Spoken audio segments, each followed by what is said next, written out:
Mississippi, here we all work while the white men play, loading up boats with the bales of cotton, getting no rest till the judgment day. Get yourself a brand new yellow, lovely baby with the apple of your eye. Old that goes all right and well, they often do better than the chicken pie. Here we all work on the Mississippi, here we all work while the white folks play, loading up boats with the bales of cotton, getting no rest till the judgment day.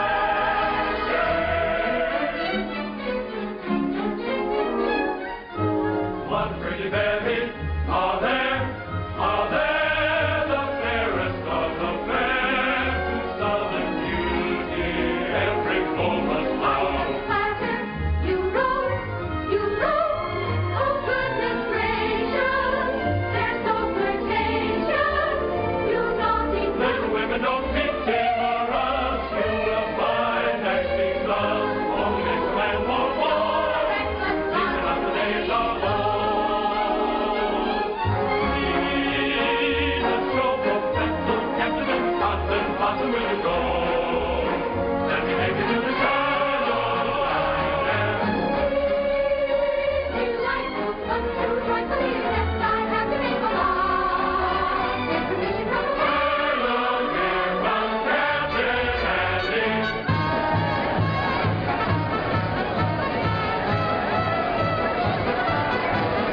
I have got such a wonderful show with the greatest of dramas and jolly comedies. Stephen Baker, the handsomest leading man, and beautiful Julie Laverne as well. Captain Blossom, Captain Andy's floating show. Thrills and laughter, concert after, everybody's sure to go. Captain Blossom, Captain Andy's floating show. Thrills and laughter,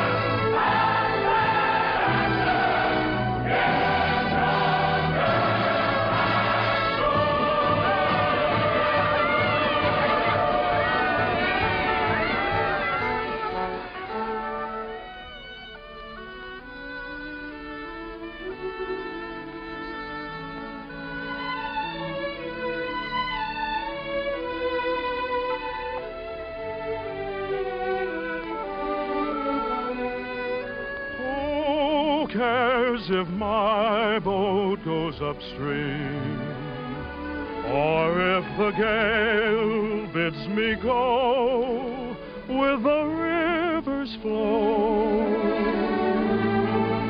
I drift along with my fancy.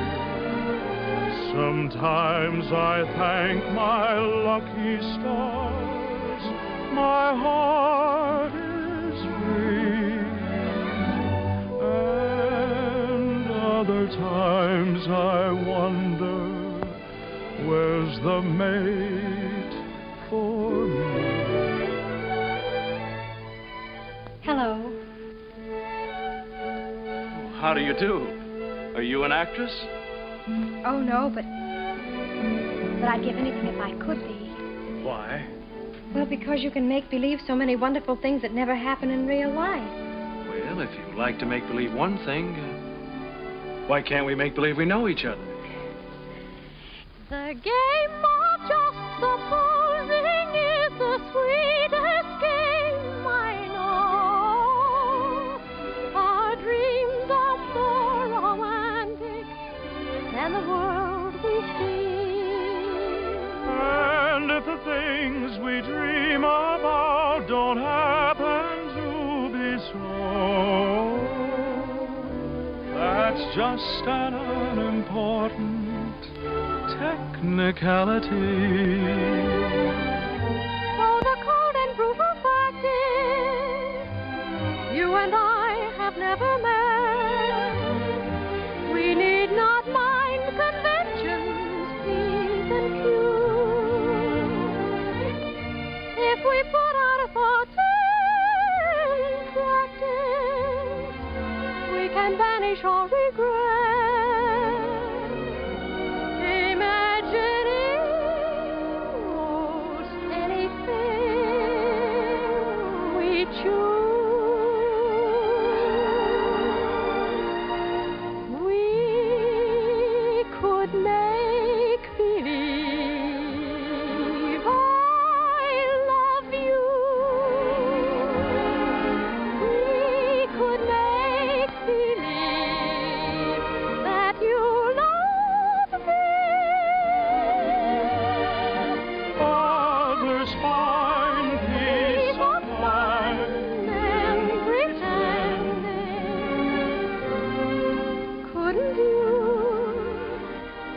Couldn't I? Couldn't we?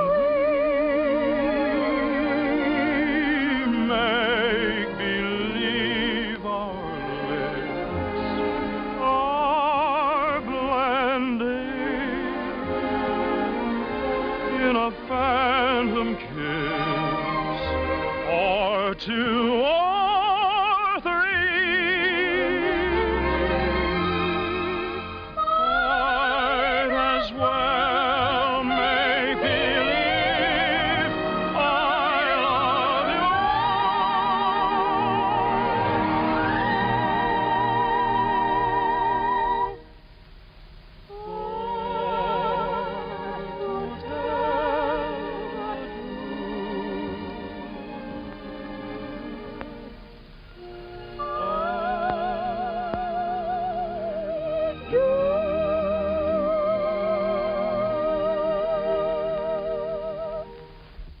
Magnolia? Yes, Mother. Goodbye. I hope I see you again.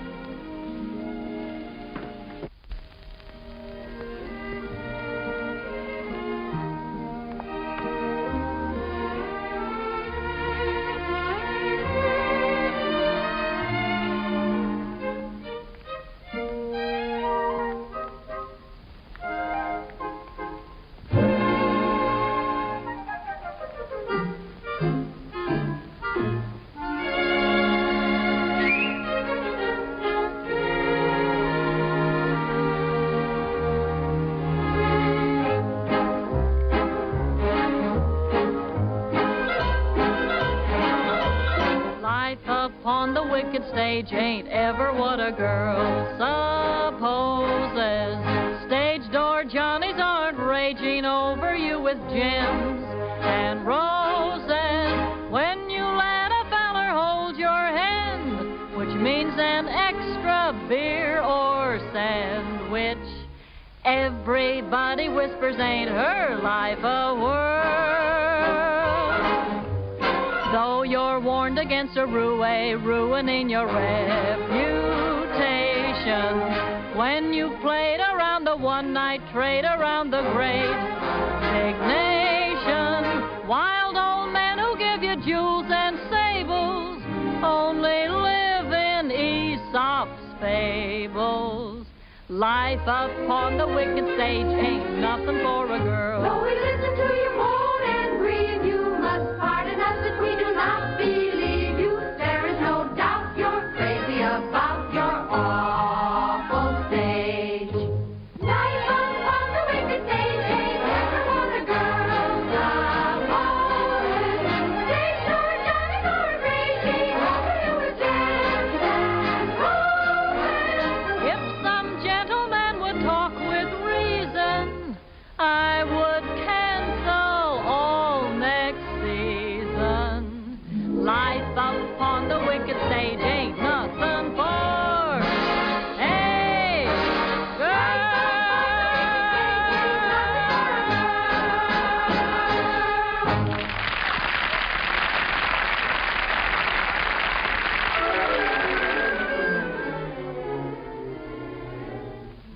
Oh, listen, sister, I love my Mr. Man, and I can't tell you why.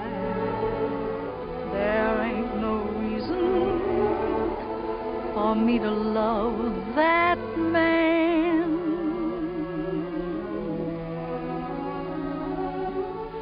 It must be something that the angels done planned.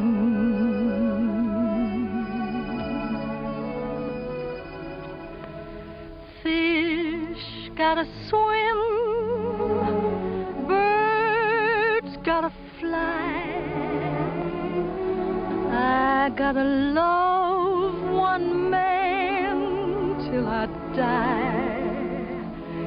Can't help loving that man of mine.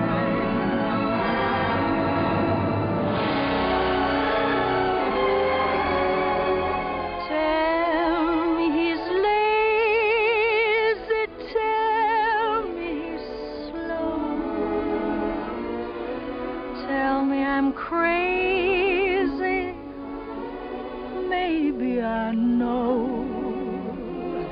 Can't help loving that man of mine.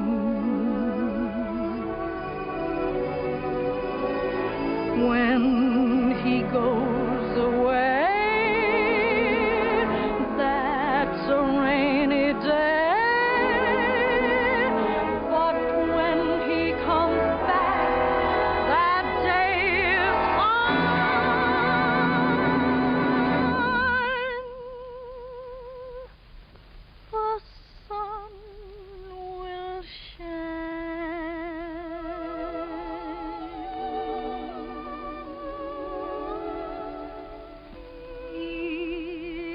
Come home as late as can be. Home without him ain't no home to me. Can't help loving that man.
That was a swell show, Mr. Kern.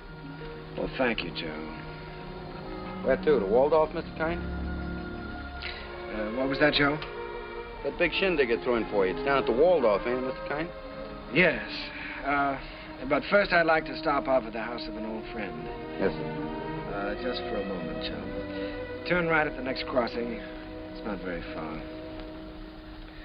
I'm looking for an old brownstone house. It was the home of a very great and good friend. Tonight during the show, I couldn't seem to get him off my mind. Yes, sir, Mr. And I'd like to be alone for a few minutes, Joe, before we go down to the Waldorf and face that crowd. Oh, I get you. It's like a minute of silence, something like that, huh? Yes, Joe, something like that. Here, stop here, Joe. Here at the corner? In front of that radio shop. Oh, there it is. See? You mean that lodging house sandwiched in there? Mm-hmm. Well, of course, it didn't have that room to let sign in the window then. And other than that, it hasn't changed very much. Well, the street has changed. Changed quite a bit since I first walked down it years ago. Joe, did you notice this radio shop? Well, that was a bicycle shop the first time I ever saw it. I remember the day very well. It was spring, and I might have been any American kid coming down that street. I had a song under my arm, my hopes were high, and the world was wonderful. I was ambitious, and I was eager, but I needed a little help. I'd been told that the best man to give it to me was a man by the name of Hessler, James Hessler.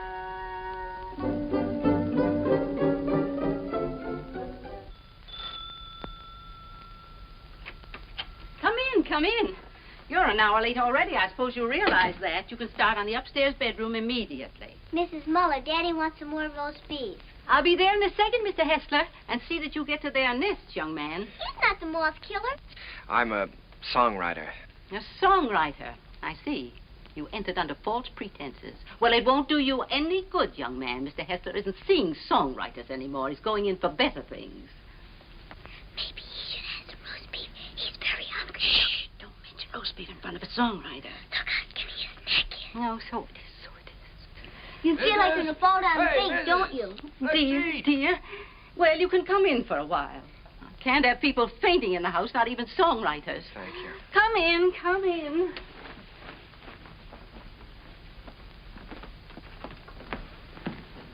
Daddy, he's starving to death. Mr. Hessler, Mr. Max... Yes, I know. Mr. Max Dreyfus of the Harms Company sent you. Written a little tune. He thinks it has possibilities if it's properly arranged. Now, I'm to help you arrange it. Look how skinny his neck is, Daddy. Why, he said that, He told you that I was the greatest arranger in America, and I should give you a few lessons, Oh, my friend, he's right. There's only one catch. I've given up arranging. I'm through dressing up silly little tunes for girl shows and beer halls. I'm going to write some real music for a change. Oh, here, Mrs. Set it down here. The trouble with you songwriters is all you ever think about is making money. Here, sit down, have some roast beef. Oh, well, no, thank you. Go ahead, sit down. No, you never think of doing anything big, anything worthwhile, like Brahms or no, don't sit down there, please. It's Mrs. Hessler's place, Rester, so we always keep it set for her. Oh, I'm sorry. Yeah, sit down here. No, all you fellas want to do is write sugary little tunes and make a lot of money. Did you ever hear Beethoven's Eroica?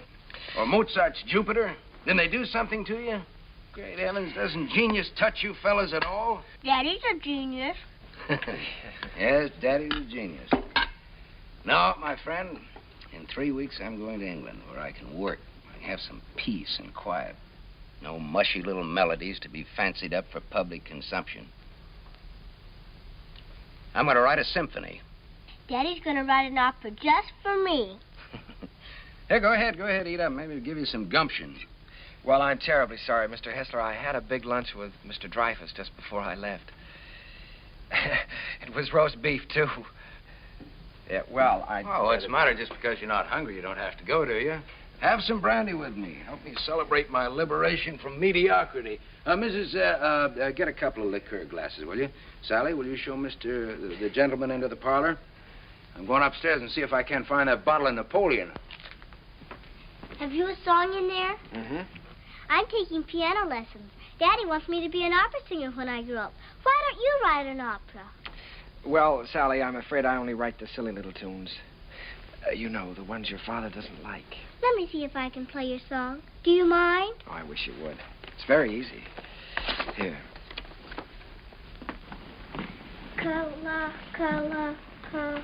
What's the name of the song? Kahlua. That's a funny name. Sounds like candy, like gumdrops. Well, it's the name of a very romantic beach in Hawaii, Sally. No, that's B. B natural. Here, let me show you. Now, here's the melody. Should be played with clarinets. Oh, no. Wait a minute.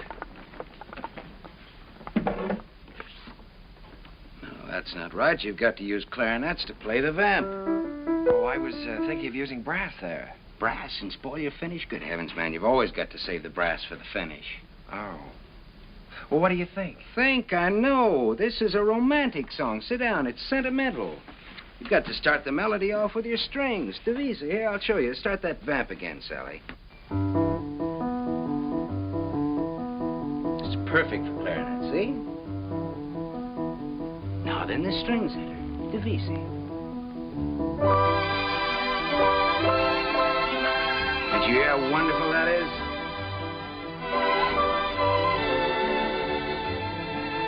Now then add trombones, muted trombones.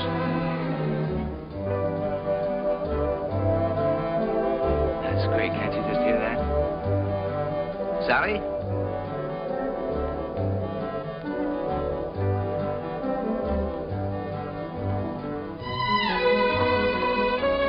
No, wait a minute. We ought to add flutes there. Light and easy.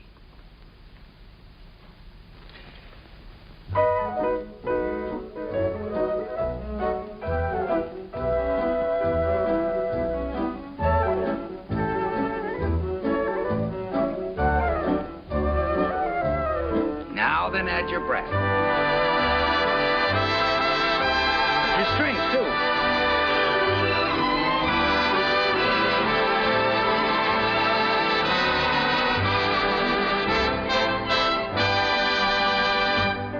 You see? Not easy? It's a good song, too. It's very good. Is that yours? Yes. Mm-hmm. That's all right. What's your name again? Kern. Jerome Kern. Well, I'm glad to meet you, Kern. Make yourself at home. And I did. My life became a pattern of notes and clefs, tempos and modulations. We worked hour after hour, day after day. It was the beginning of a friendship. It was the beginning of a lot of things. And now, not only did I have a best friend, I had a best girl, Sally. And what a girl. Oh, those were never to be forgotten days, and I hated to think of them ending. But at last the time came when Jim had to leave for England. Oh, here, Jim, let me help you. Oh, it's those symphonies of yours. They're as heavy and bulky as lead. Nice they're not tinny like some tunes I've heard. Oh, Sally, honey, come here. All right, here we go. Fortissimo. Dum-da-da-dum-da-dum. Bum. Got it. Oh, you carry a lot of weight, Sally. It was easy. Come along, Sally. At least we're not going to miss the boat. Goodbye, Mr. Kern. Goodbye, Mrs. Goodbye, Sally. Bon voyage. What does that mean? Happy journey. Bye, Uncle Jerry. Be a good boy. This will be the end of it, boys. Don't forget to pack my song, Daddy. No, I'm good. She means Kahlua. Well, that is her song, Jim. You know, if it hadn't been for Sally, I wouldn't be here now. Well, she's very fond of you, Jerry. I'm going to miss her. I'm going to miss all of you. Well, you may not be gone so long. It all depends on... You won't mind living here alone, will you? Oh, no, I'll get used to it. Jim, in case I don't get a chance at the boat, I just wanted to tell you that... Oh, forget it. I like arranging now that I'm through with it. I'm glad to have been some help. No, it's more than that. It's been your kindness and your home here. Look, Jerry, I just want you to write some good music, some real music. That's all the thanks I want. Don't waste your time fussing with those wheezy little tunes. Think big. Try to be somebody. I will, Jim. I'll try to be as big as I can. Yeah, good. That's fine. Well, we better be on our way. Oh, good heavens, Sally's song. You know, I'm so tickled that she remembered that. Remembered? It's your song, Jerry. She couldn't forget.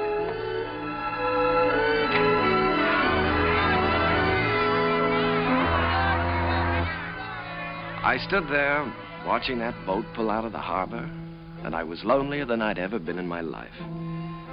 I walked through the days that followed, from office to office, theater to theater, always getting the same discouraging answer.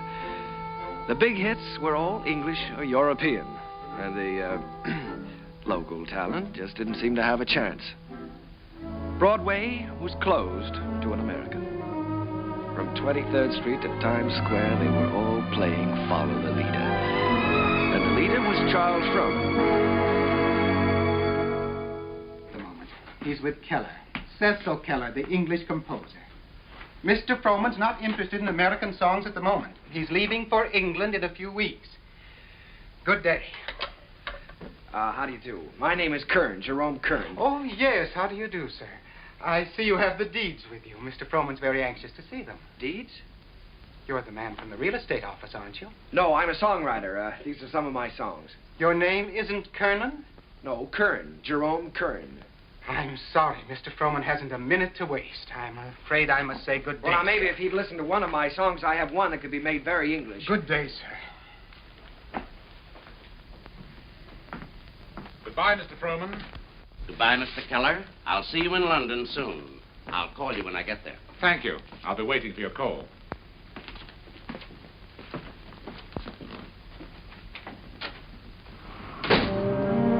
I made up my mind that I was going to try to write music with an English accent.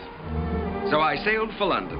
I wish I could say with flags flying and my courage high. But the sea and I and the boat didn't get along too well together.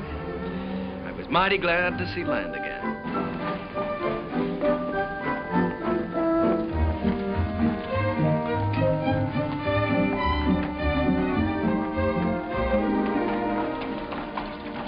Excuse me, could you tell me where Mr. Hessler lives? Hessler? We have a Wesley and we have a Smith. No, Hessler. Mr. Jim Hessler. Uncle Jerry! Sally. Oh, honey, it's so good to see you. We didn't know you were coming. Well, I didn't know I was myself. Daddy will be so glad to see you. Come on, we live right over there. All right. Oh, Sally, you're getting prettier every day. I have a music teacher. Yes. Well, the tables are turned. American songwriter invades England. That's pretty good, Jerry. No, it's daring, very original. You're thinking big anyway. It's a chance I'm taking, Jim. Say, you've gotten a little skin here, haven't you? I haven't been getting enough roast beef lately, I guess. Jerry, I look at you sitting there, and it's just hard for me to believe you haven't been here all the time. Thanks, Jim. It's sort of like being home again. How was the symphony coming along? All right? Oh, well, yes, I'm still in the note-making stages. Of course, I always believe in making plenty of notes. It's kind of like planting seed. One day they start to grow, and then, before you know it, lo and behold, your symphony's all written. Uh-huh. Simple and easy, Not as difficult as writing those silly little tunes. Well, no, it's the quiet here that does it, Jerry. Peace in this place is just so thick that you can float on it. It's a rustic pastoral. Wait a minute, now, answer that telephone. Oh, the doorbell. Will you get the door, please? Don't you do something about that? Yeah. No, there's a picturesque pastoral. Hello. another young lady. You know the trick. Who? Sometimes they're on back well. My little I can't girl, she's waiting for a piano lesson, sir. Oh, Mr. Edwards. Yeah, put him on. Come, Sally, it's time for Hello, George. When, my little sonny? Fine. I don't want to. Tomorrow? Be glad to. I'm not going to have a lesson. For dinner, good. Hester, you behave yourself. All right, I'll be there. Bye-bye. George Edwards. The producer? Yes, he wants me to come up and sit in on a rehearsal of a new show. I don't want to take that piano lesson. Uncle Jerry's here. You've got to talk to your daughter. I can't do a thing with her anymore. Well... This is Uncle Jerry's first day here, and I shouldn't be made to take lessons, should I? Should I, Uncle Jerry? Well, I think you should have one day off, maybe, huh? That's the end of her. There was some hope for her until her Uncle Jerry arrived. Now she's spoiled for good and all. Come, we get ourselves a cup of tea. You know, Sally, I'm inclined to agree with you. I think Uncle Jerry's arrival does call for a celebration. Now, what'll it be? London or the fair? Oh, the fair, Daddy. Please, the fair. All right. The fair it is.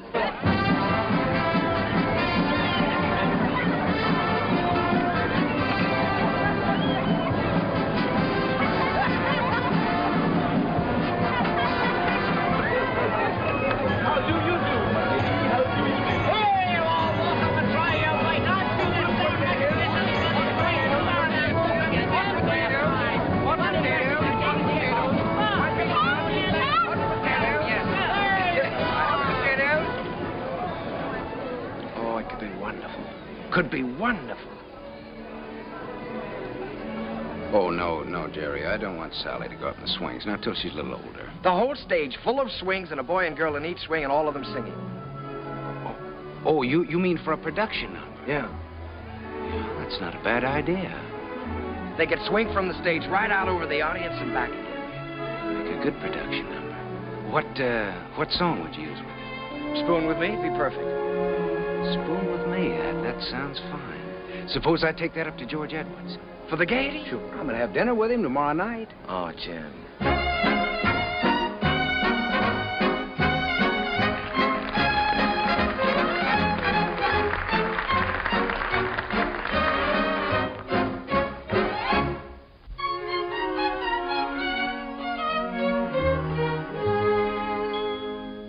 I don't know why I am so very shy. I always was demure. I never knew what silly lovers do. No flirting I'd endure. In all my life I never kissed a man. I never winked my eye. But now at last I'm going to break the ice. So how'd you like to try? How'd you like to spoon with me? I like to. How'd you like to spoon with me? Well, Rob. Sit beneath an oak tree, large and shady. Call me little Tootsie, Woodsy, baby. How'd you like to whack and squeeze? Indeed, I would. Dangle me upon your knee. How if I could. How'd you like to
spoon with me. Rather.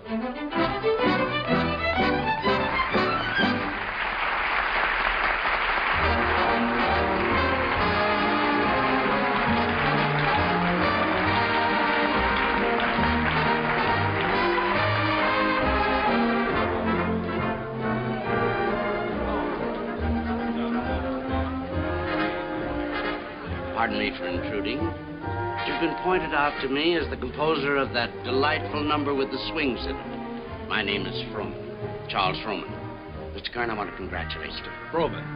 I'm sorry, sir. It isn't my number. My name isn't Kern. There's Mr. Kern, sir. Down the bar bit. That gentleman there?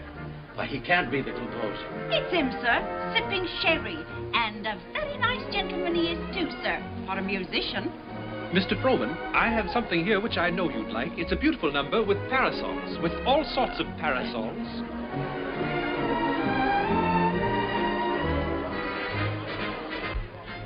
Mr. Kern? Oh, Mr. Froman, how do you do? I'm very glad to know you. Mr. Kern, I want to tell you I think your swing number is delightful. It has such beautiful English charm to it, really delightful. Oh, by Jove, Mr. Froman, that's rather nice of you. It's a pleasure to know you, Mr. Kern. You know, you fellas over here have a style all your own. As English as the scent of the May blossoms. Would you join me in a glass of sherry? Righto. Miss.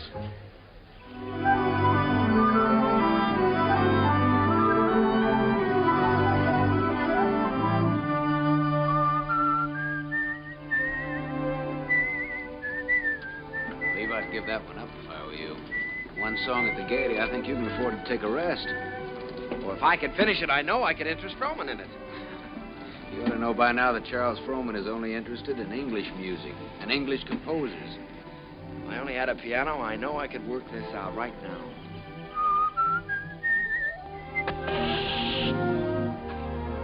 Flat. Well, it looks like you do have a little work to do.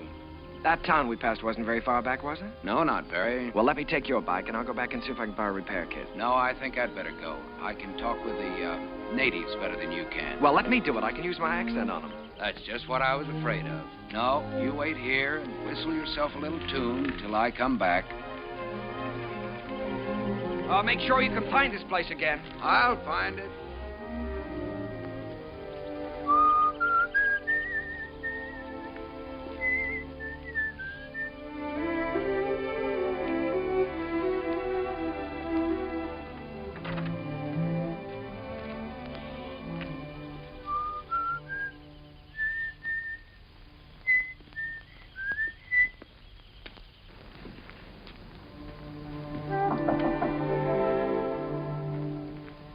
I say, is anyone there?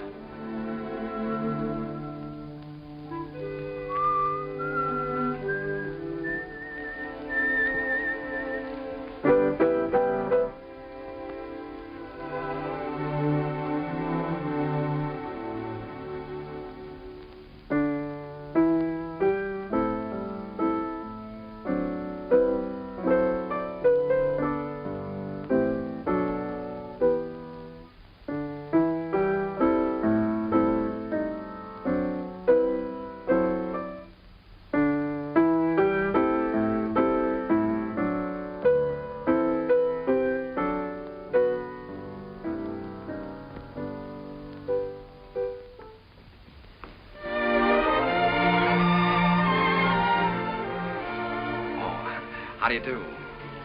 Did Mr. Timkins send you? Well, I was passing by on my bike, and I got a flat tire, and, well, then you don't work for Mr. Timkins. No, I happened to notice your piano through the window, so I thought I'd come in and try out a little tune. I see. For a minute, I thought you were the piano tuner. No. Well, I'd better go before the owners. What do you do here? Gardening? A little. Oh. Well, I don't know whether anybody's told you, but for a working girl, you're very pretty. Thank you. You're an American, aren't you? Yes. Yes, I'm a songwriter. As a matter of fact, that song I was playing as you came in was mine. Did you like it? Oh, what? You wrote it yourself? Sure. Oh, I write lots of songs. Maybe you've heard this one.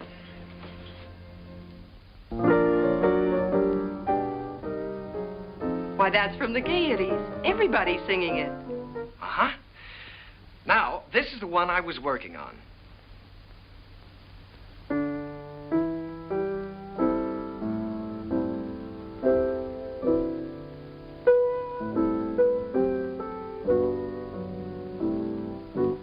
That I'm going to try to place for the Gaiety, too.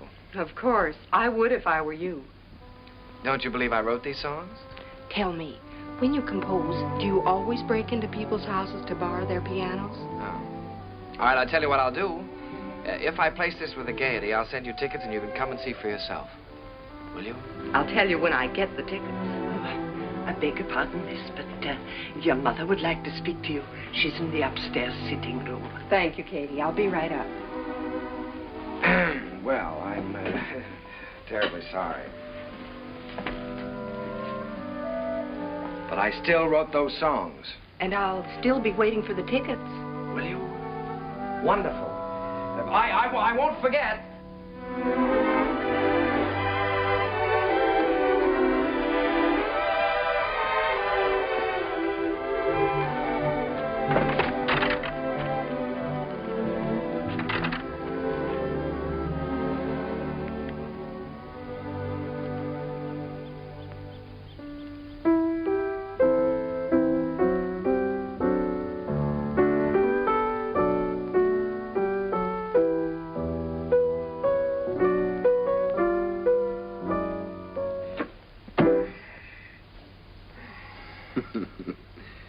And you were the lad who wasn't going to fall in love with anybody for a long, long time. Well, this girl is different. Sure, I know. Well, now, don't joke about it. It's serious. Don't you believe me? Yes, of course I believe you. She really is different. I know. Her hair is like spun gold shining in the sunlight. Well, I don't know about her hair. She had a kerchief on, but her eyes were like pools in the starlight. I see. Even with her working clothes on, she's the prettiest girl I've ever seen. I'm sure of it. Seriously, Jim, don't you believe me? Yes, Jerry, I believe you.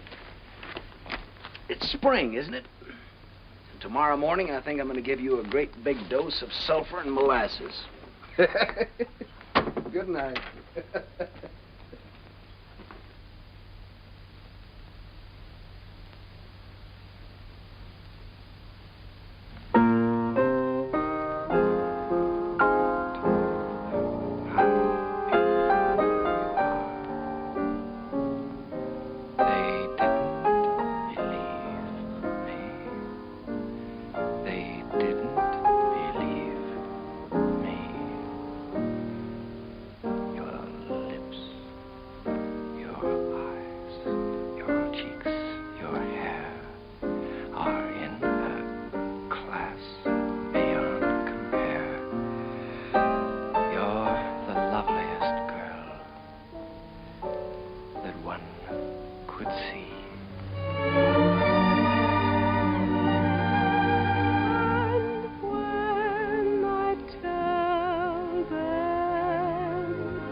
Noticed.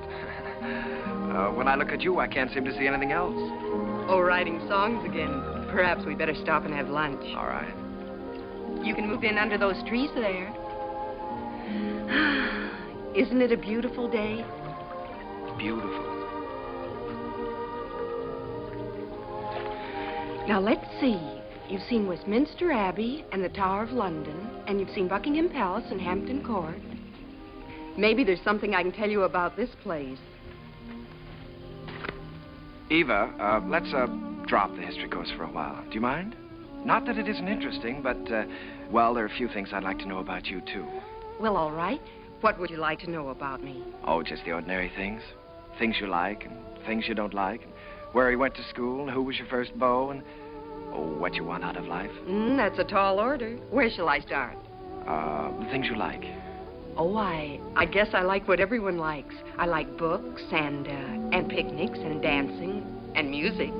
What about musicians? Oh, certainly musicians. And what do you want out of life? Oh, I guess again what everyone wants. Happiness. Have you ever given any thought to getting married? Why, of course. Doesn't everyone? Are you set on any particular type of man? I have been at different times. When I was 16, I desperately wanted to marry the star cricket player at rugby. And now? Now?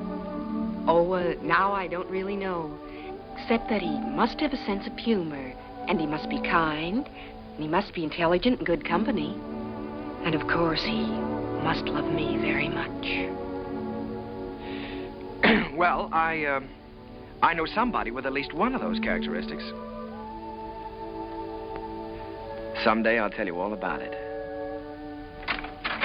Oh, good afternoon, good afternoon, good afternoon. And how have you been this afternoon? Well, I'll tell you how I've been. I've been looking Never mind, never mind. You feel wonderful. You feel great. How could you be otherwise after such a beautiful day? Tell me, my friend, how is your knowledge of English history? English history? Did you know that London happens to be the largest city in the world? Yes, I know that. Did you know that within the county of London there are 14 road bridges that cross the Thames? Now, there's the Waterloo. There's You don't say. Sounds dull, huh? Well, it's far from dull, my friend, when your history teacher is as beautiful as all the sirens of history put together. Did you know that all the swans on the Thames belong to the King of England? No, fancy that. And the male swan is called a cob. Well, what does that get? And did you know that when you walk into Hampton Court, you're walking right straight into history? Oh, my dear friend, you have so many things to learn about England. Have you ever heard of a man named Charles Frohman? Frohman. Well, now that's a familiar name. The face escapes me. How can you talk about Frohman when I'm talking about love? Oh, so that's been the theme of this little dissertation. Yeah. Well, I'm glad you informed me. Oh, that's all right. Because the next time Frohman's office calls, I'll tell him that you're too busy to be bothered. Yes, you tell them that I'm too busy.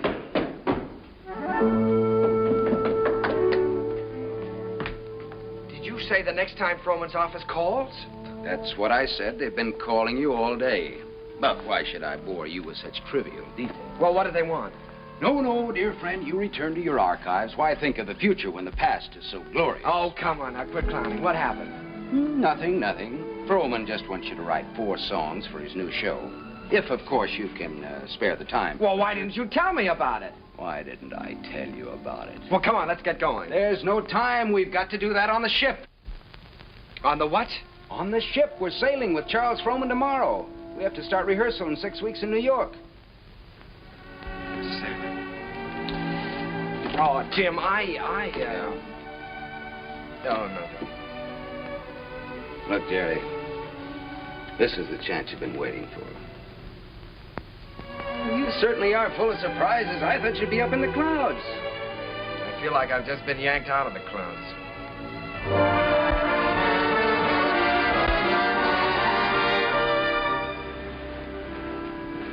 Jerry, aren't you coming down for lunch? Oh, no, Jim, I'm not very hungry. Now, look, you've got to snap out of this. It isn't the end of the world, it's the beginning. Here you are on your way back home with a Charles Frohman contract in your pocket. Why, you ought to feel wonderful. I know it. That's what I keep telling myself. You go back to England. If I just could have seen her once more. Jerry, it was all we could do to catch the boat. You couldn't help that. You talked to her on the phone. On the phone? What can you say on the phone? Hello, it's nice seeing you. Take care of yourself. Oh, Jim, there were so many things that I wanted to say to her. Now, look, Jerry, you've got to think about your career. Things are just starting for you. Yeah? You can say that over and over again, and you know what happens? What? Nothing. Jim, you know, for the first time in my life, I'm lonely. Here I am on a ship full of people with you, and I might as well be on a desert island all by myself. Did you ever feel this way? Yes, once. What did you do about it? I married the girl. Oh, hello, Mr. Froman. Hello there. Been looking for you two. You weren't down to breakfast? No, the first day out is always a rough line. Good Englishman should have his sea legs by now. Come and have lunch with me. Mr. Froman, there's something I must tell you. I'm not an Englishman. Mr. Kern, there's something I must tell you. I never thought that you were. At least not after the first 15 minutes. Matter of fact, I'm very proud to be able to present a new American composer to Broadway. Thank you, Mr. Froman. I have a lot of faith in you, Jerry. Just received a wireless from Julia Sanderson. She's accepted the part of the girl from Utah. Wonderful. Now I've got to have a great song for her. If it's a love song, he's got one.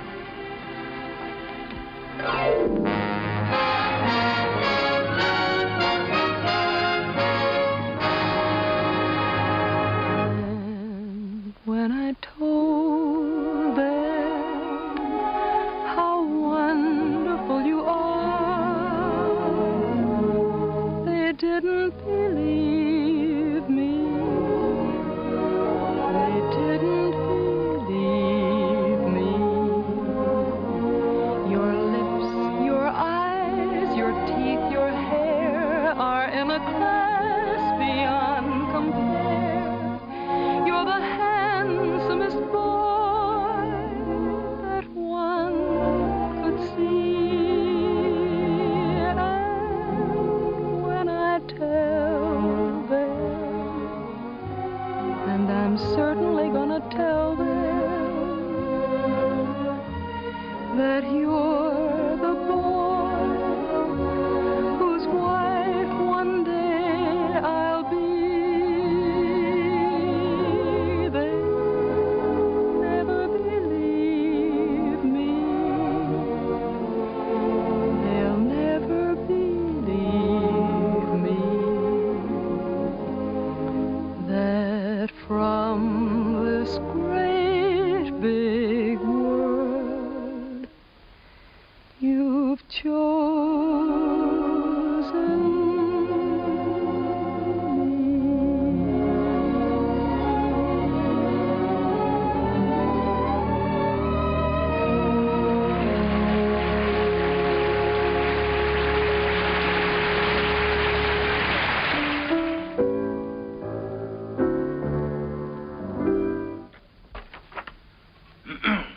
Here. I've got the Clouds number worked out pretty well now, huh? I never realized that writing a complete score was such a job before. Well, one good all-night session like this does wonders. We could use another week. We weren't 3 weeks late already. Oh, I hope he likes it, Tim. Rowan, he'd be crazy about it. If he hasn't gone out and bought himself another show while he's been waiting. Good morning. Sally, what are you doing up? I'm going to have my breakfast. Right. It isn't morning already. No, it can't be. Sally, you'll be late for school. I'm coming. Say, Jim, don't you think I better call Froman's secretary and get an appointment? You better call him at home. It's a little early. Good morning. Bryant, 2446, please. Do you think it's in good enough condition for him to hear? Oh, yeah, sure. It's in good shape for a first draft. Hello, this is Kern, Jerry Kern. Mr. Froman was expecting me to call today about an appointment. He's leaving for England. Well, but he promised that he was going to listen to my show, Oh Boy, for his next production. Sales today. Oh, all right, thanks. Well, that's it. He's gone over to buy himself another English show. Well, he can't. No? No, he can't. We worked like dogs on this score, Jim. And I had all my plans made, too. After he bought it, I was going to jump the next boat for England. I'd forgotten about that young lady. Wait a minute. I've got an idea. My passport is still good. Why don't I take the same boat he's taking today? Wonderful. Get him on board ship and he can't get away from you. That's right. Then I can sell him the show. Wonderful. Then I can go and see Eva. Sure. You can get married. Well, you probably have to ask her first. Well, that's an idea. Well, I'll go and phone the steamship company. Right, I'll go back. Driver, you think you can make it all right? If we get a break in traffic and the old engine holds out. Jerry, come on now. We've only got a few minutes. Jerry, if you want to miss that boat, come on here.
Charles Frohman. It's like watching an era crumble in front of him. The theater's gonna miss him. Yeah? You were very lucky to miss that boat, Jerry. Seen Max around? Oh, hello, Jim. Victor? No, I think he went over to Comstock and Elliott's. What a terrible tragedy. Yes, it's unbelievable. Jerry and I were just talking. Jerry, you know Victor Herbert, don't you? This is Jerry Kern, Victor. How do you do, Jerry? It's a great honor to meet you, Mr. Herbert. Sally Frohman spoke of you quite often. He had great hopes for you. Well, he was very kind. He liked you. But more important, he respected you. And it's easy to see why. You've got a song to sing. Thank you, Mr. Herbert. Look down at that city, Jerry. It's made up of millions of people. And music has played a part in all their lives. Lullabies, love songs, hymns, anthems. Must be pretty wonderful, Mr. Herbert, to realize that people you don't even know and never will know are singing your songs, and all of them asking for more of the Victor Herbert music. It makes me feel grateful, Jerry, and very humble. One of these days you'll find out yourself how it feels. What is it my publishers call me? The Dean of American Music. Well, I think you're going to be the next dean. One thing I must admit, you've got a better figure for it. Keep writing, boy. Don't let anything stop you. Good night. Night, Victor. Good night, Jim. Good evening, Mr. Herbert. It's a deal, gentlemen. Congratulations. Comstock and Elliott are going to produce Oh Boy. Max just sent me over with the check. What's the matter? Aren't you fellas happy? Yeah, thanks. Turn out those lights again, will you, Ed?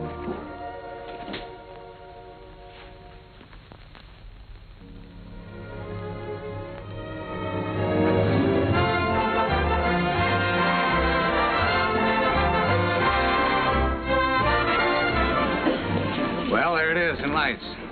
How does it feel? Well, it feels pretty good. If I could just get rid of some of these butterflies in my stomach. How do you feel? Well, I've got a little butterfly trouble myself. I suppose you think we're standing in front of the theater on 39th and Broadway. No, what do you take me for? This isn't 39th and Broadway. This is the top of the world. Pretty nice world, isn't it? Yeah, it's great. It's wonderful what a difference seeing your name in lights can make, isn't it? Come on, we better go in or we'll miss the show.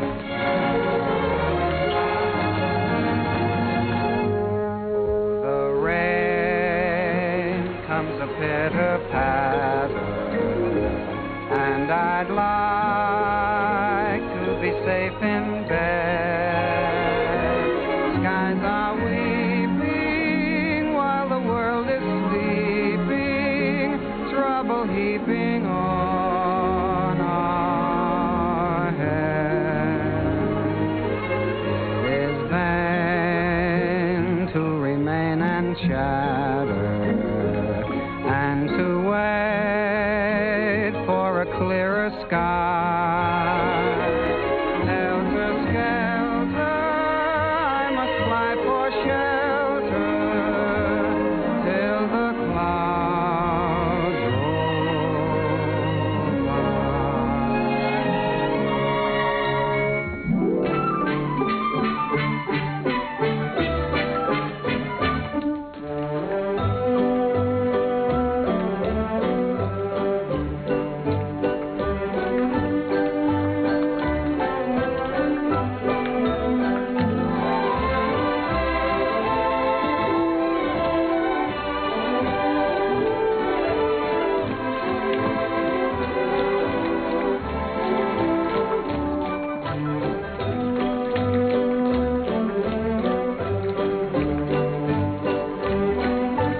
it, Jerry. You're in, my boy. Listen to that applause. That's for you.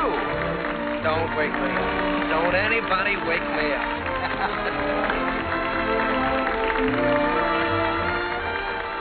Figured out how you're going to spend your money yet? Well, for one thing, I think I'll buy an interest in Harms. For another... You think you might take a little ocean voyage? Well, good luck. I don't see how she can possibly say no. Well, that's what I'm worried about. I'm afraid she is going to say no, Jim. You know, I can't get her out of my mind. Well, she's... Yeah, I know. I've been through this before. She's everything you've ever dreamed of on this earth. She's everything I've ever dreamed of in heaven.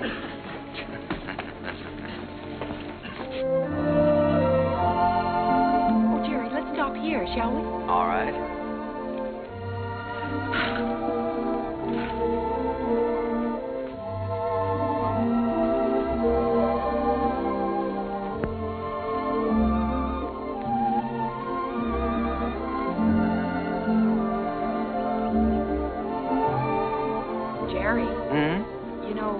Write very often. Well, my letters weren't very interesting, Eva, so I tore them up. As a matter of fact, you didn't write very often yourself. A lady doesn't correspond with a gentleman, unless it's a reason other than a personal one. Oh, well, now, doesn't that sound a little silly to you? No, it sounds altogether fitting and proper. Oh. Want to fight? A lady doesn't fight. Well, what does a lady do? Oh, you're impossible. Well, you're right. If I were you, I'd have nothing to do with me. In fact, if I were you, when I ask you to marry me, I'd say no. Just on the grounds that a lady never says yes. Now, see here. Are you going to ask me to marry you? Might, with a little encouragement. A lady doesn't... In my country, if a lady wants to be asked, she has to be encouraging. In my country... In your country? What in your country? Well, there are proper ways to go about such things in every country. Oh. Well, then let me put it this way. From the very first moment I saw you, when you walked in from the garden, I knew that out of all the women in the world, I'd finally found the right one. The only one. I wanted to tell you then. I wanted to say, hello, funny face. I don't know your name or anything about you, but I've loved you all my life. You were my first school teacher, my first date, the first girl I ever kissed, and everything in the world to me. You see, I recognized you immediately. You thought all that? That's right. I stood there thinking that, wondering what you'd do if I kissed you. What would you have done? What would you do now?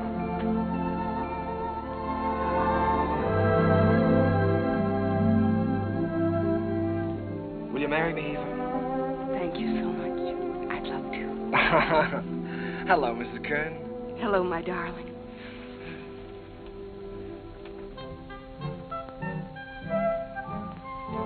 They're here, Daddy. They're coming up the steps. Welcome home. Jim! What, you old fox, you really did it this time. Nothing, my boy, nothing, just a little gesture. Jim, this is Eva. Hello, Eva. Hello. Well, you've married the nicest guy in this world, but the craziest. Oh, now, wait a minute. I was keeping that from her. Isn't she sensational, Jim? Jerry. Honey, turn around and let him look at you. Oh, Jerry. Look at that hair and those eyes. Have you ever seen a woman like that in your life before? Only once. No, I hope that both of you have all the happiness in this world. Oh, thank you, Jim. I think we have already. Forgetting me and the music. Oh, Sally, yes, I'm sorry, dear. Sally. On behalf of my father, Jim Hessler and myself. On behalf of my father, Jim Hessler and myself, I wish to congratulate you on the start of your voyage into the great sea of life. Oh, Sally. Well, on behalf of my wife and myself, I thank you very much.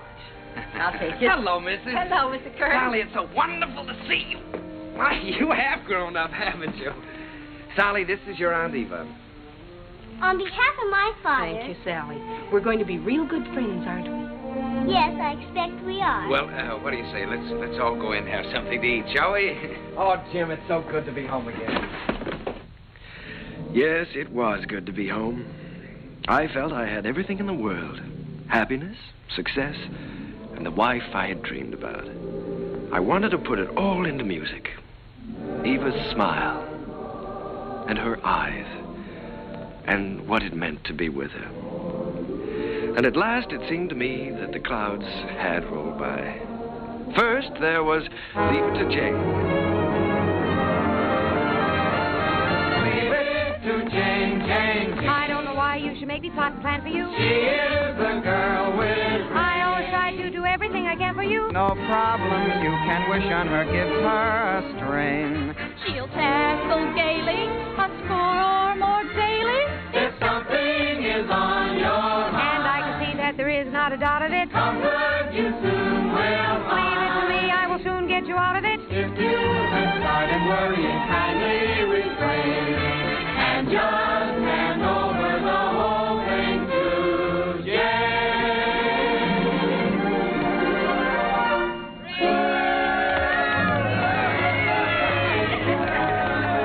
Well, Jane, why don't you tell us how you do it? Yeah, come on, Jane, tell us. Oh, but it's really very simple. I just study up on the famous women of history. You mean like Lucretia Borgia? Well, no, not exactly. Listen. In days of old, beside the Nile, a famous queen there dwelt. Her clothes were few, but full of style, her figure slim and svelte.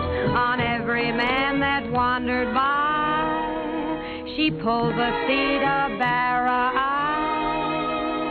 And everyone observed with awe that her work was swift, but never raw.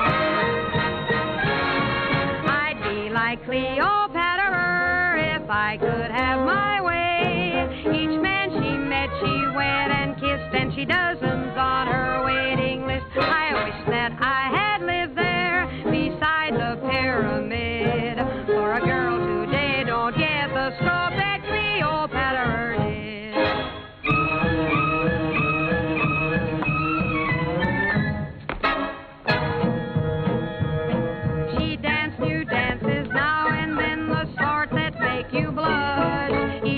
She did them, scores of men got injured in the rush.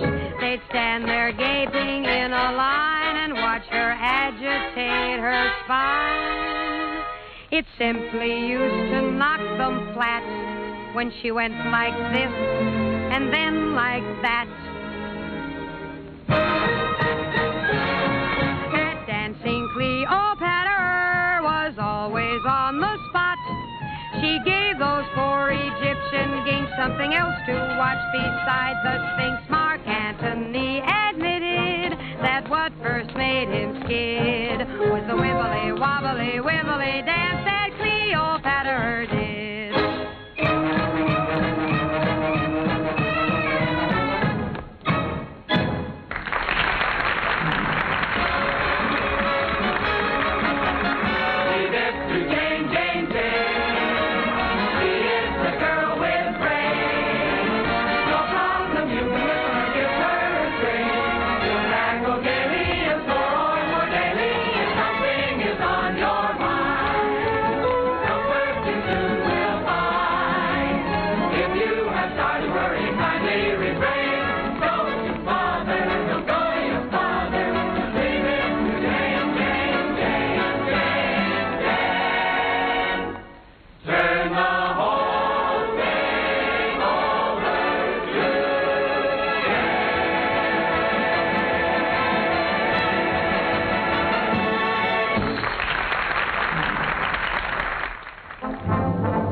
Once again, Broadway belonged to the Americans. To George M. Cohan, Irving Berlin, George Gershwin, Vincent Yoon, Buddy DeSilva. I was working in mighty great company. And in one of my own shows, Sally, I was fortunate enough to have the reigning queen of the era, the wistful, lovely, unforgettable Marilyn Miller.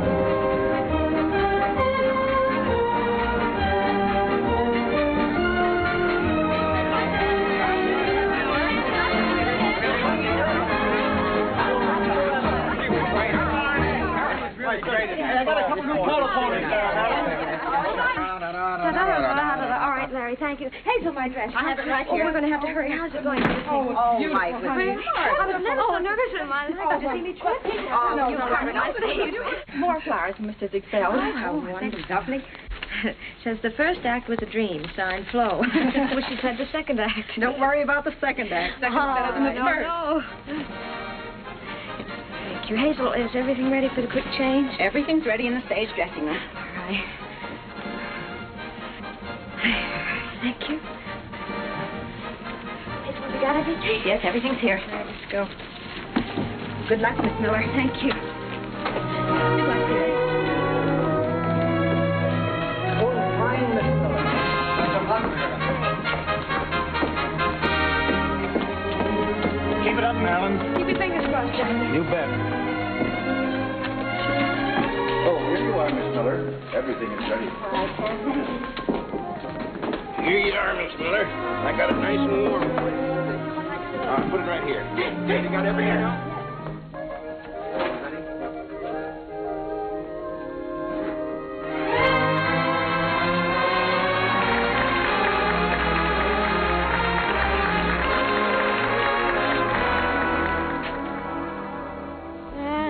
Wash my dishes, I'll be following a plan till I see the brightness in every pot and pan.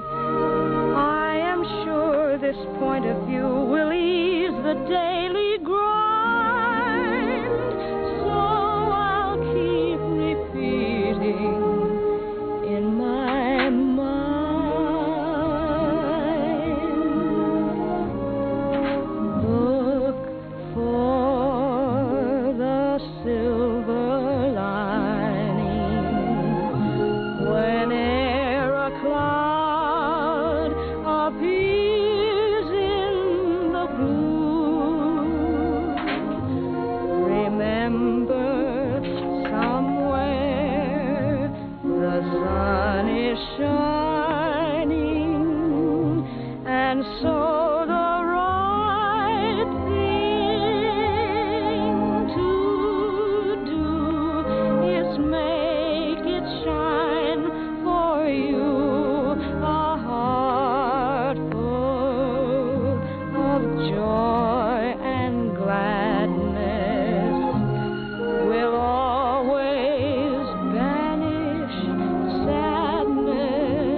I never thought I'd ever keep a scrapbook, but it was nice to know that people were singing my songs and asking for more.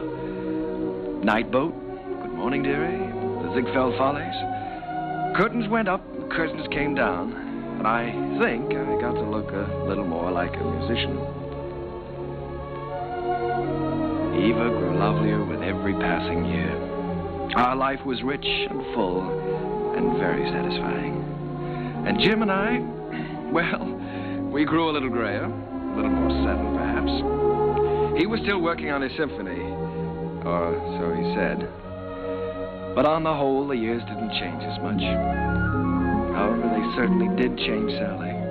She was quite a young lady now. She'd been away at school. In fact, many schools. Well, Sally. Hello. Darling. Well, Sally, I thought you were at school. Well, I was. Oh. What happened this time? I just can't stand that school anymore, Uncle Jerry. I've left, and I'm not going back. What does your father say about that? Well, he hasn't said anything yet. He doesn't exactly know. You see, I just left there this morning, and I came right out here to talk to you. Oh, Uncle Jerry, I had to leave. I hated it so much I couldn't eat or sleep or anything. This is the third school you've left now, isn't it, Sally? Yes. Well, now, it seems to me that you ought to be able to make a go of one of them. Oh, I just don't seem to fit in very well. The kids all seem so... Oh, I don't know. All they're interested in are parties and clothes. They seem to think that's all there is to life. Oh, Uncle Jerry, I wish you'd talk to Dad for me. He'll listen to you. Well, Sally, you know your father isn't well. Then I ought to be home where I can take care of him. You ought to be at school completing your education. You want to make something of your life, don't you? Oh, I've had an education, and now I want to get down to something serious. Oh, Uncle Jerry, you did promise you'd help me get a start in the theater. I said I'd help you when you were ready. Your father wants you to complete your schooling first, Sally, and he's the boss. Oh, Uncle Jerry, Dad's forgotten what it's like to be young and feel like this, but you haven't. You haven't forgotten what it's like to stand on Broadway and look up at the lights and think, someday I'll see my name up there. You remember that feeling, don't you, Uncle Jerry? Yes, Sally, I've got to admit it, I do. Well, then that's more important than school or anything else in the world, isn't it? Isn't it, Uncle Jerry?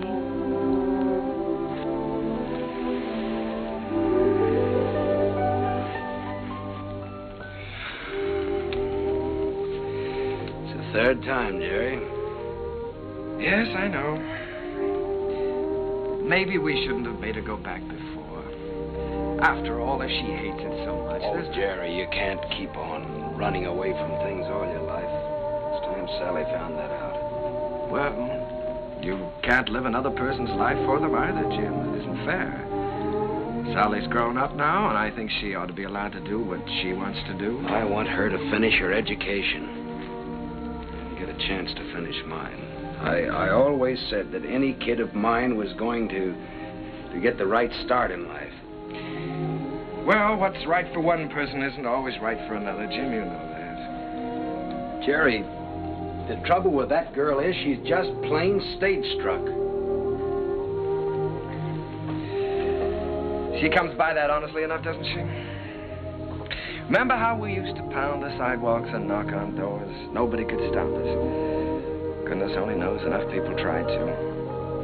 Remember how thrilled we were when we finally realized we were in? So what right have you or I to interfere with Sally? Yeah. Well, what are we going to do, Jerry? I'd give her a part in Sonny. So cast. Part of Gwen hasn't been cast yet? Gwen, well, it's only one line. Gwen is going to have a song. The doctor's here, Mr. Hessler. Oh, fine, Miss. Doctor, I'll be with you upstairs in just a minute. Good evening, Mr. Kern. Hello, Doctor. You know, when you get to be my age, you start collecting pills. Well, Jerry, I hope that works out all right.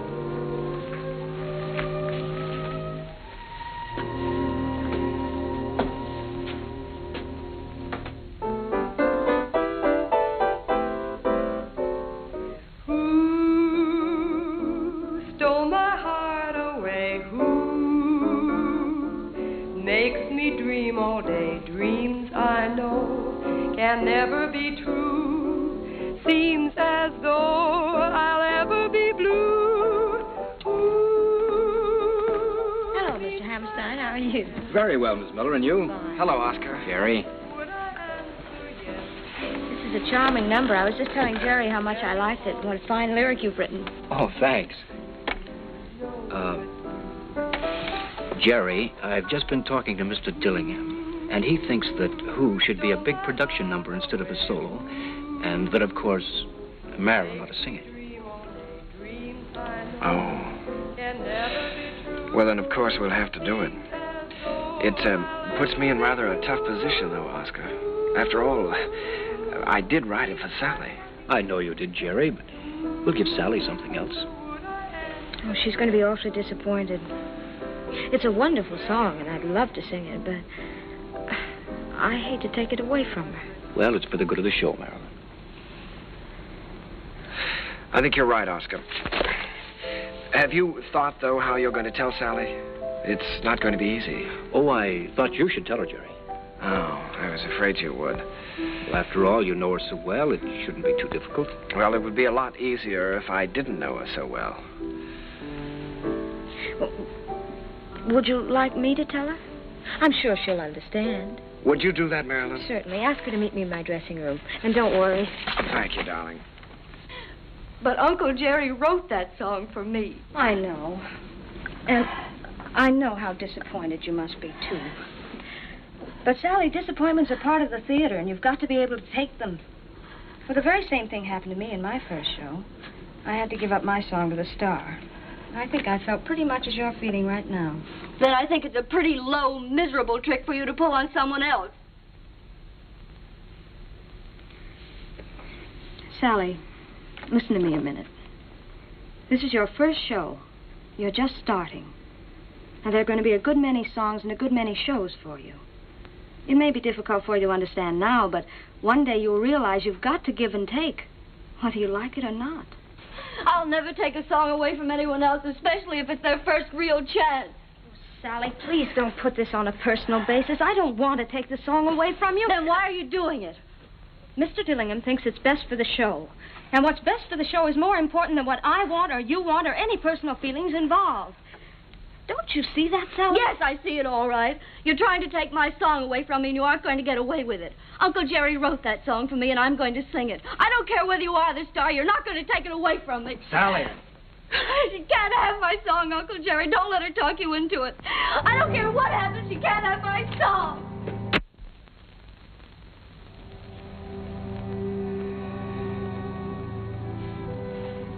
I'm sorry, Jerry.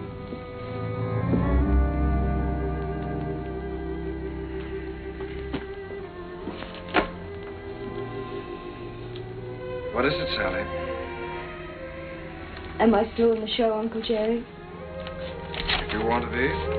You won't have a song, though. They took my song away from me, the song you wrote for me.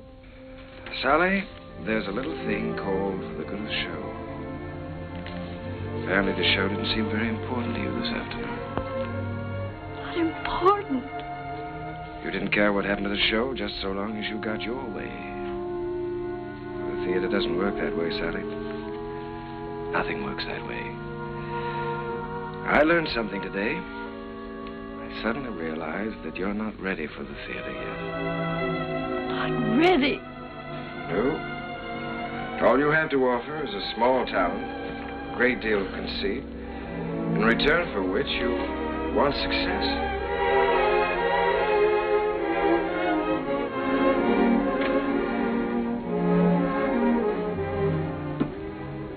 Sally, I've known you and loved you ever since you were a little girl. I couldn't love you anymore if you were my own child.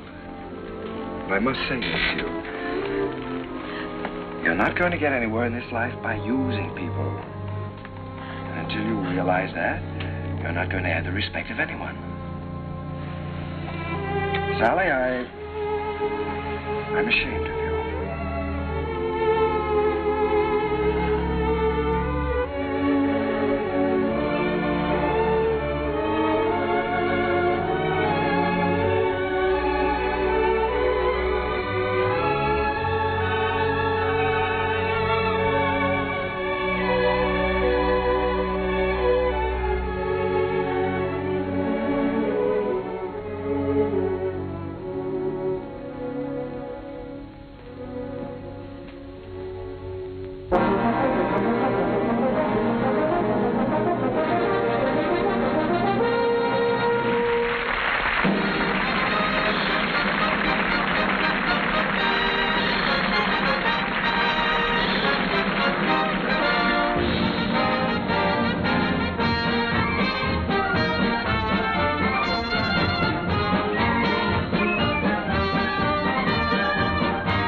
back into my memory's eye. Little playmate was my game mate in the day gone by. Ragged dresses, tangled dresses, flying o'er the hill. Heaven bless us, you know that's the Sheriff Jackson still. You funny little willow that describes her to a G. She is full of fun, he named the lady perfectly. She is bright and sunny.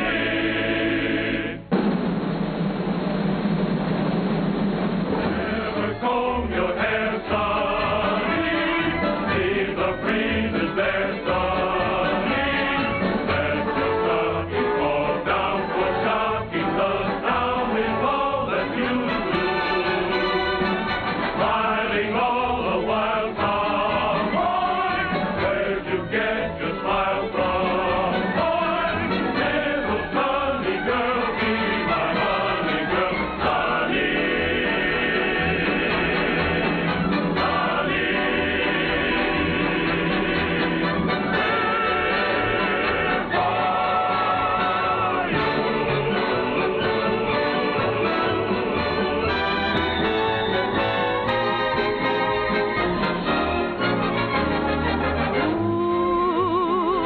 Stole my heart away. Ooh, makes me dream all day. Dreams I know can never come true. Seems as though I'll ever be blue. Means my happiness too. Would I answer yes to? Well, you ought to guess who. No one but you.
Hello?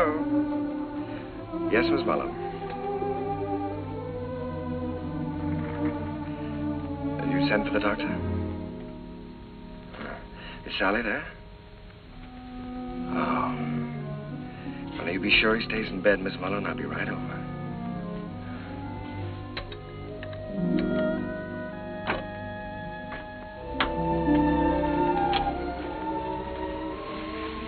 The doctor get here? He's upstairs in Mr. Hessler's room.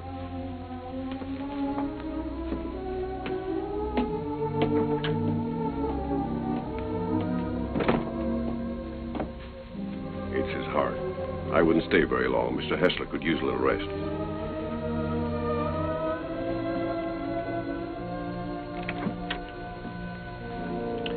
Well, good evening, Jim. Oh, Jerry. We missed you at the theater tonight. How are you? Sally's gone, Jerry. Yes, I know. Mrs. Muller told me. She didn't come down for dinner, so went up to her room.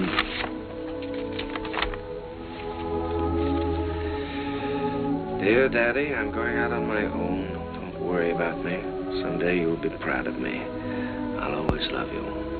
P.S. Tell Uncle Jerry I still love him. It's all my fault, Jim. I shouldn't have suggested that she'd be in the show. No, Jerry. Sally is Sally. It's time both of us faced that. Yes, I know, but I think I heard her. Well, she's got spunk, all right. Jerry, she's young. She's way too young to be out on her own. Well, now, look, Jim, don't you worry about this. I'll bring her back. I wish you'd do that. I promise you I'll try my utmost. Yeah, just as soon as you can. Good night, Jim. Why don't you get back into bed and get some rest? Yeah. I left no stone unturned trying to find Sally.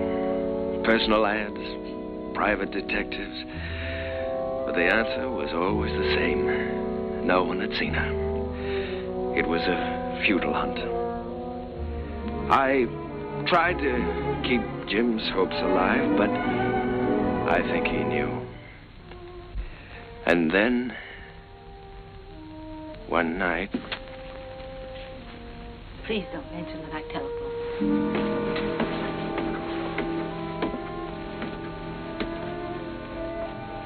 I think, Mr. Kern, you'd better go up right away. He's been asking for you.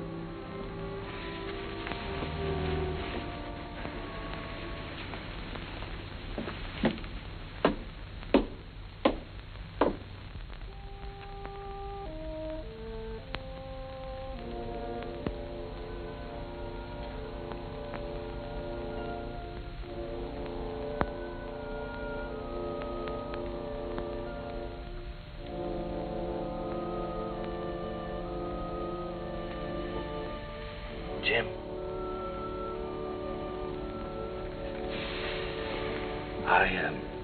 I was just driving by. I thought I'd drop in and say hello. Yeah. You forget I've known you a long time. Feeling better, aren't you? Yeah, I'm fine. Well, that's good. All you need now is a little rest. Kind of quiet around here now. Yes, it is, but things will be popping again just as soon as Sally comes back. Have you heard from her, Jerry? No, not directly. But I've got a couple of very good leads. I've got a hunch they won't be very long now. Then I'm going to see to one thing, Mr. Hessler. You're going to finish that symphony. I've kept you from that too long now. Oh, I forgot about that symphony. Forgot about it years ago. Well, what about your notes? I never made any notes. I was just posing as usual. You know, I used to go around hollering about being a genius. You are a genius, Jim. And you with your wheezy little tunes. You were writing the real music. The folk music of America. Thanks, Jerry, for letting me kind of stick around. No, wait a minute. Let's get something straight, Jim. I didn't let you hang around. If it hadn't been for you and your faith in me, I would have quit half a dozen times, you know that. And if we're going to start handing out bouquets, I just want you to know that I don't know where to begin to thank you.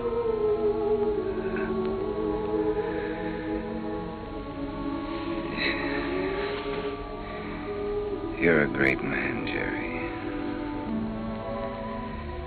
It's been a privilege getting in on that music.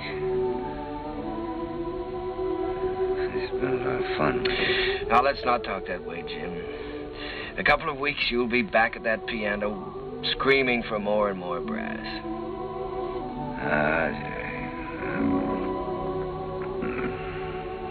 This looks like time for strings. Jerry, if I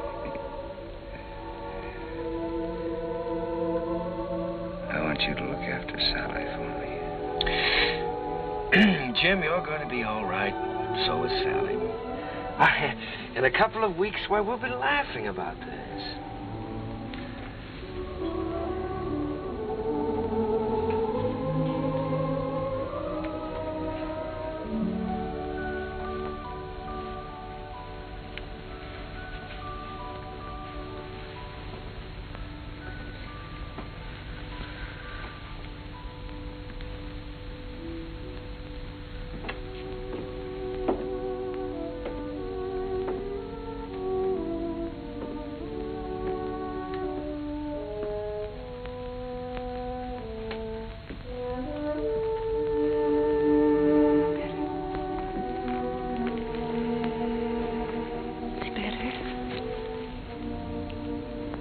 I made some coffee.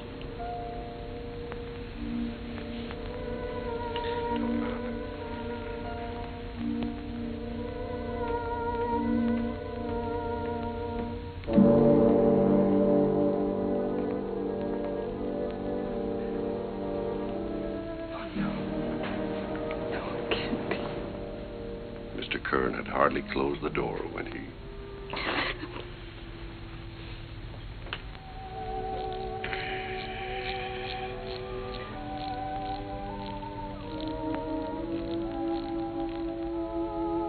I was completely lost, completely helpless. Jim was gone, and I had failed him, was still failing him.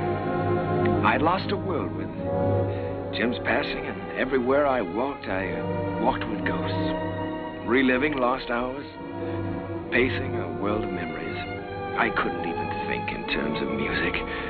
I began to feel that I might never write again.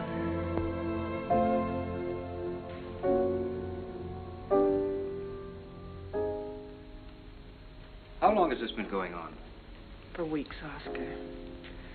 Ever since Jim died. He's a score to write, and he hasn't done one poem. Well, that certainly doesn't sound like Jerry. He seems to have completely lost heart. Have you had any word of Sally? No, but he has every friend he ever had in show business looking. Well, don't worry about it. She'll turn up. It's Jerry I'm worried most about. You know, Oscar, I believe he's beginning to think he can't write music anymore. It's heartbreaking to watch him. Well, I have a book here I'd like him to take a look at. I've been commissioned to adapt it and write the lyrics, and I think Jerry's the man to do the music. I don't think he'll do it, Oscar. Well, that's hard to believe. There's never been a time as long as I've known Jerry when you couldn't excite him with a good story. There's never been a time in his life like this. But you can try, and I'll tell him you're here.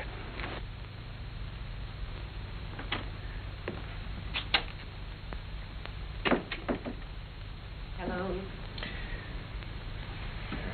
How's it going, dear? Oh, fine, darling, fine. I was just tinkering a little bit with the melody, but it's going to be all right. Of course it is. Aye, it is raining, isn't it? Jerry, Oscar Hammerstein's here. Oscar? Oh, darling, why didn't you tell me? Oscar, come in. Hello, Jerry. My goodness, it's good to see you. Won't you sit down? Sit down. Thanks, Jerry. Well, what's new? I'll tell you what brought me out here, Jerry. I came across a novel that I think's going to make a great show. Now, if you'll do the music, I'd like to do the book. Oscar, I'd love to. I really would, but, I have so many commitments right now that I don't think it wouldn't be fair to you or anyone concerned. Suppose I leave the book with you and you glance through it when you have time. Oh, it's no use, Oscar. Well, I'll leave it anyhow. See you next week. Won't you stay for dinner? I'd certainly like to, but I have to get back to town. Bye, Eve. I'll see you to the door, Oscar. Bye. Bye.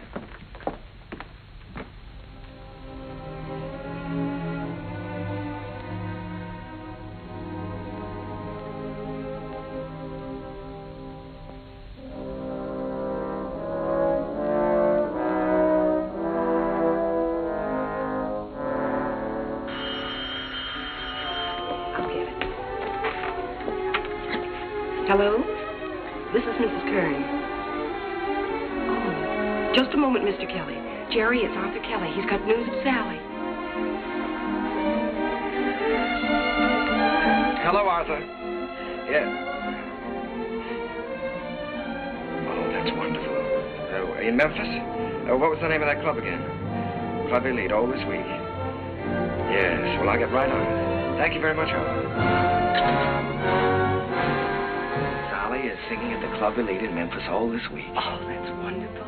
Shall I pack a bag for you? Yes, darling, you do that now. I'll call and make reservations.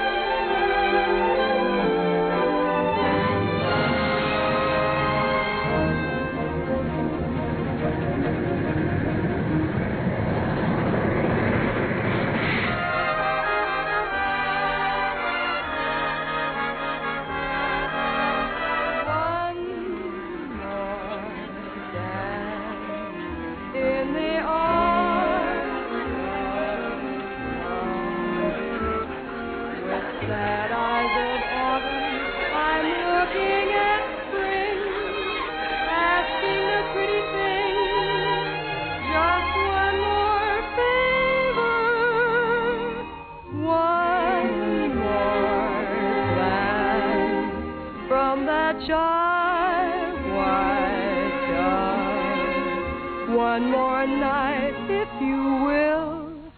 One more flight, one more thrill. One more dance, if you will, with me.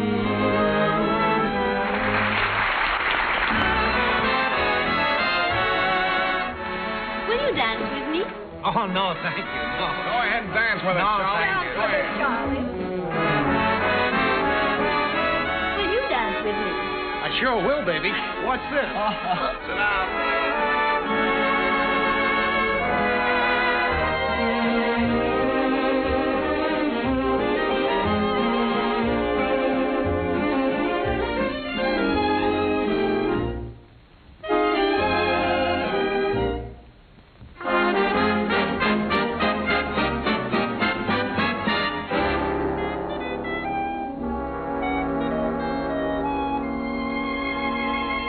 Of what you're losing by constantly refusing to dance with me. You'd be the idol of France with me, and yet you stand there and shake your foolish head dramatically while I wait here so ecstatically. You just look and say emphatically, not this season, there's a reason. I won't dance, don't ask me. I won't dance, don't ask me. I won't dance, madame, with you. My heart won't let my feet do things they should do. You know what? You're lovely. So what? I'm lovely. But oh, what you do to me. I'm like an ocean wave that's bumped on the shore. I feel so absolutely stumped on the floor. When you dance, you're charming and you're gentle, especially when you do the continental. But this feeling isn't purely mental. For heaven rest us, not asbestos. And that's why I won't dance. Why should I? I won't dance. How could I? I won't dance. Merci beaucoup. I know that music leads the way to romance. So if I hold you in my arms, I won't dance.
Sally. Uncle Jerry.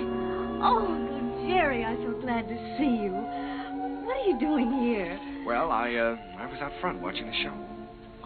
Did you see what we did to your number? Yes. I bet you'd like to show me. Not at all. As a matter of fact, I liked it.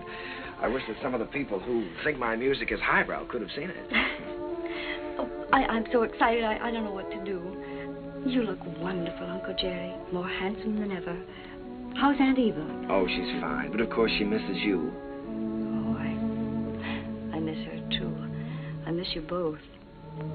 Is she with you? You haven't told me yet what you're doing here. No, your Aunt Eva's in New York. And I'm here because somebody told me I could find you here. I've been looking for you for a long time now, Sally. Oh, Uncle Jerry, you shouldn't have bothered. I'm all right. Oh, I'm sure you are, but I promised your father I'd look after you. Sally, I want you to come back to New York with me. I can't, Uncle Jerry. I'd like to, but I can't. When I heard about my father, I never realized he was so ill, Uncle Jerry. You know I never would have left him. I know that, Sally. When I heard about him, it was as though someone had forced me to look into the mirror for the first time. I loved him very much, and I knew I'd broken his heart. I was spoiled and selfish, and I knew that I could never have any respect for myself again unless I did what I said I was going to do. So you see, I can't go back right now. I'm making my own way now, and I'm pretty good at it, too. Well, Sally, I just don't like the idea of you being here and all alone. This is just a stepping stone from where I've been to where I hope I'm going. I'm making $50 a week now because management thinks I'm worth $50. If I'm worth more, I'll get more. And if not, I'll have to find it out for myself. And Uncle Jerry, I'm not using anyone. 5 minutes, Miss Vessel. Thank you, Jimmy. You understand, don't you, Uncle Jerry? Well, Sally, you know, darling, I'd give anything in the world if you'd let me help you. But I must say that I've never been quite so proud of anyone in my life as I am of you at this moment.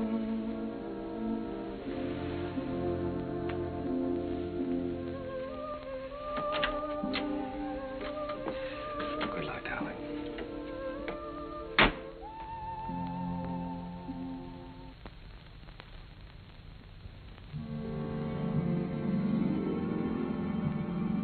Gradually, I felt the old heartache misting away, and I was at peace. The promise I had made Jim had been fulfilled. Sally was going to be all right. I walked along the river that night, with the river wind in my face and the taste of it on my lips. And I stood there listening. A sudden excitement thrilling through me, listening to the song of a river that makes its way right through the heart of America. And the voice of that river was the laughter, the tears, the joys, and the sorrows, and the hopes of all America's people.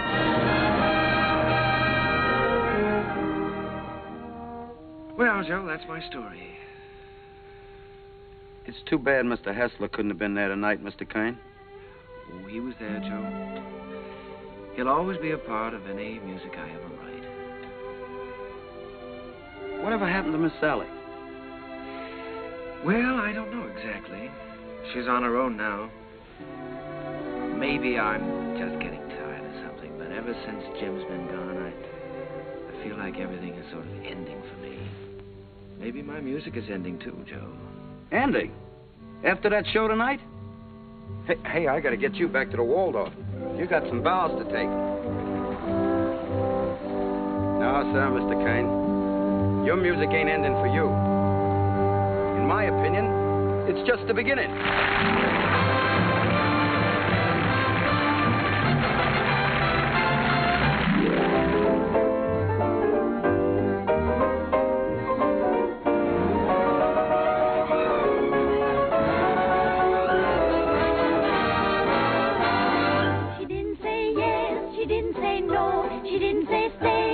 didn't say go. She wasn't so sure that he'd be good. She wasn't even sure that she'd be good. So what did she do? I leave it to you. She did just what you do.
I heard the laughter of her heart in every street cafe.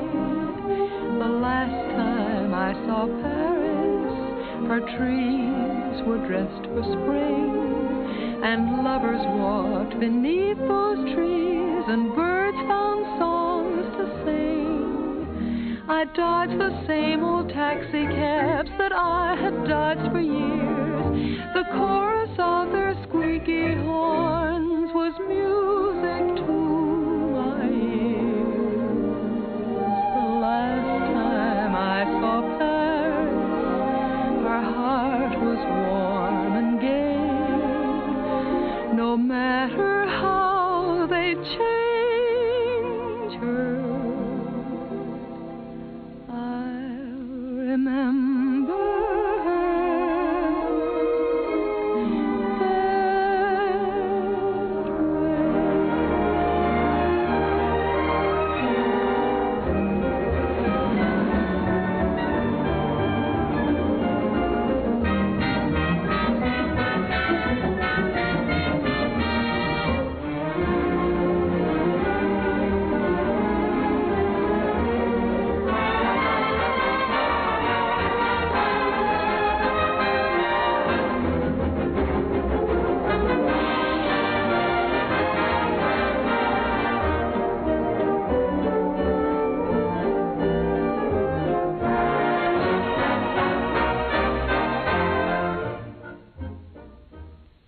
Do sit down, Mr. Kern. Oh, you sure we won't be in the way? Oh, certainly not. Not at all. Well, I can't get over this, Mr. Artide. We certainly don't grow stages like this on Broadway. Darling, look at the size of that orchestra. Why, you have everything in the world to work with here. That's right, Mr. Kern. We've tried to give you the best of everything. Yes, that's so. What was the number you were going to do today? Well, we found an old song of yours that you did first in 1917, called The Land Where Good Songs Go. Oh, I'd almost forgotten about that one. We're using it as a frame for some of your other songs. What star is going to sing this? Well, Mr. Kern, as a matter of fact, we're trying out a newcomer. Oh, a newcomer. This girl did a test for us in New York, and it impressed us, so we flew her out here. She hasn't done much yet, but we have great hopes for her. Quiet! All right, girls, We're ready. Ready for a take. All right, let's try one. Places, please. Okay, Charlie. Hit the lights. Quiet. Okay, roll 'em. Action.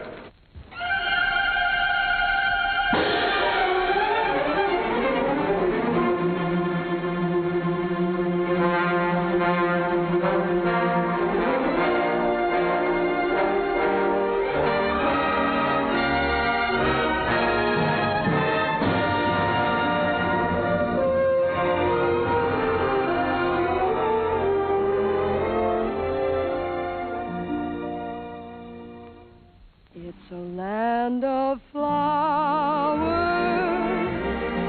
and April showers with sunshine in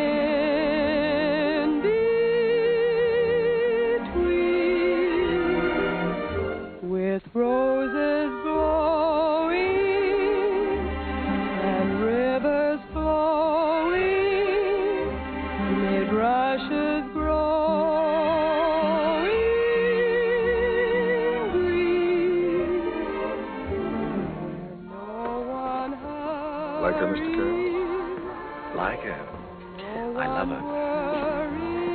I'd rather hear her sing one of my songs than anyone else in the world. Wouldn't you even?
that moment divine.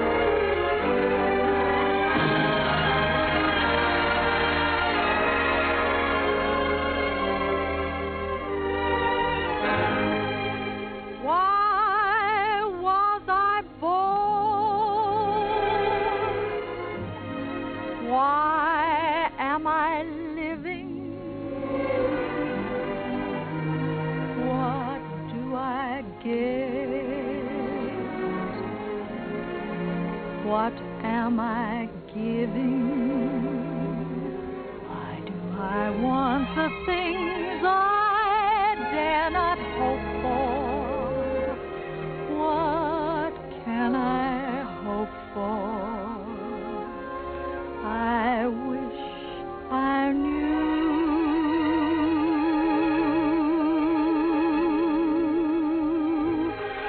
Why do I try to draw you near me? Why do I cry? You never hear me. I'm a poor fool, but what can I do?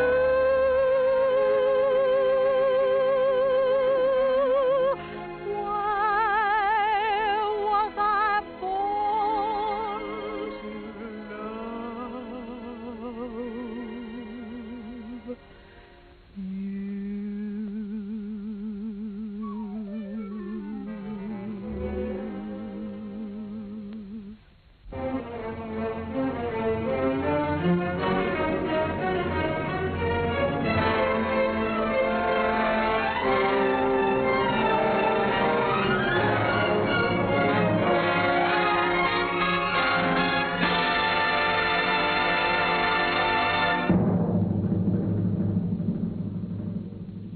Old Man River,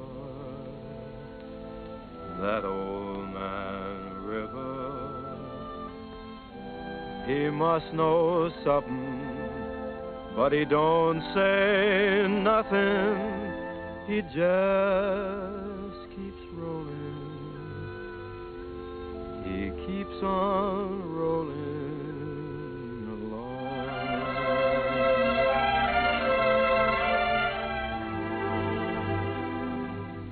He don't plant taters, and he don't plant cotton, and them what plants 'em is soon forgotten.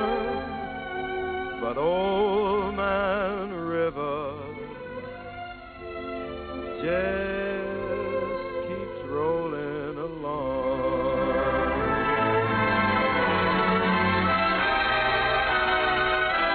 You and me, we sweat and strain, bodies all aching and racked with pain.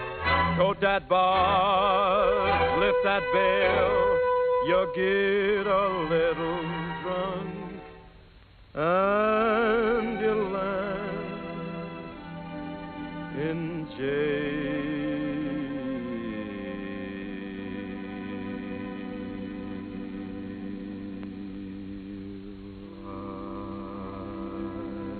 Gets weary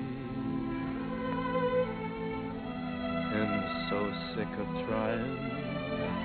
I'm tired of living, but I'm feeling